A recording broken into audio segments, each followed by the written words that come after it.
நிந்தையிலும் அவமானத்திலும் கண்ணீரோடு இருக்கும் ஆத்மாவே, இன்று கர்த்தர் உங்களுக்கு சொல்லுவது ஏசாயா 25:8.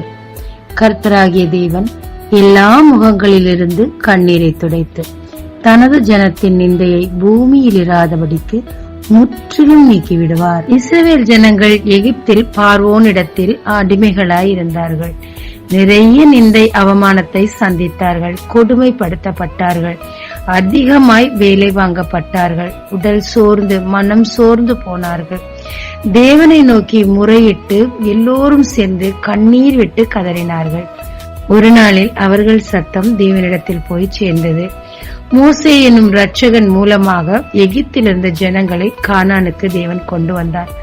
அதுவரை அடிமைகள், எகிப்தின் அடிமைகள் என்று பெயர் பெற்றிருந்தவர்கள் தேவனின் விசேஷமான ஜனங்கள் என்று பெயர் பெற்றார்கள். ஆம், எல்லோர் கண்களுக்கு முன்பாக தேவன் ஆச்சரிய விதமான அநேக அற்புதங்கள், 10 வகையான ஆச்சரியமான காரியங்களை செய்து எல்லார் கண்களுக்கு முன்பாக இவரை மேன்மைப்படுத்தினார்கள். எனவே அவர்கள் போகும்போது அங்கிருந்த ஜனங்கள் பொன்னையும் வெள்ளியையும் கொடுத்து போனார்கள். சிலர் அவர்கள் பிறகே வந்து விட்டார்கள். அவர்கள் நிந்தை மாறிற்று, கண்ணீர் மாறிற்று, தேவ ஜனம் என்று பெயர் பெற்றனர். எங்கே? பூமி முழுவதும். ராகாப் கானான் தேசத்திலிருந்து சொன்னாள், உங்கள் தேவனை நான் அறிவேன், என்னை அழிக்காதபடி பாதுகாத்துக் கொள்ளுங்கள் என்று.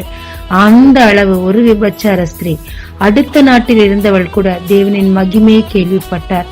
தேவனின் சொந்த ஜனம் என்று உலகத்தில் பறைசாற்றப்பட்டது இன்றளவும். ஆமாங்க, உங்களுடைய நிந்தை, அவமானம், அடிமைத்தனம் எல்லாவற்றையும் கர்த்தர் பார்த்து கொண்டிருக்கிறார். வேதனை தாங்காமல் தினம் தினம் நீங்கள் வடிக்கும் கண்ணீரையும் கர்த்தர் கண்டு கொண்டிருக்கிறார். இதோ அவருக்கு என்ற குறித்த நாள் வருகிறது. அந்த நாளில் தானே உங்கள் நிந்தையை கர்த்தர் மாற்றுவார். அதை உங்களை சுற்றியுள்ளவர்கள் காண்பார்கள். பூமியின் மக்கள் எல்லாரும் காண்பார்கள்.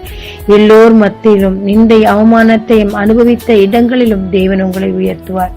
உங்கள் நிந்தை மாற்றி முழு ஜெயத்தையும் ஆசீர்வாதமான வாழ்க்கையும் உயர்வையும் கொடுப்பார். அந்த நாளில் உங்கள் கண்ணீர் துடைக்கப்படும், நீங்களும் ஆறுதல் அடைவீர்கள். ஜெபிக்கலாமாங்க. தேவரீர், என் கண்ணீரை கண்டதற்காகவும் என் சத்தத்தை கேட்டதற்காகவும் உமக்கு நன்றி ஐயா. எனக்கு வேண்டிய ஆறுதலையும் விடுதலையையும் நீர் கொடுத்து என் கண்ணீரை துடைக்க போறதற்காக உமக்கு நன்றி.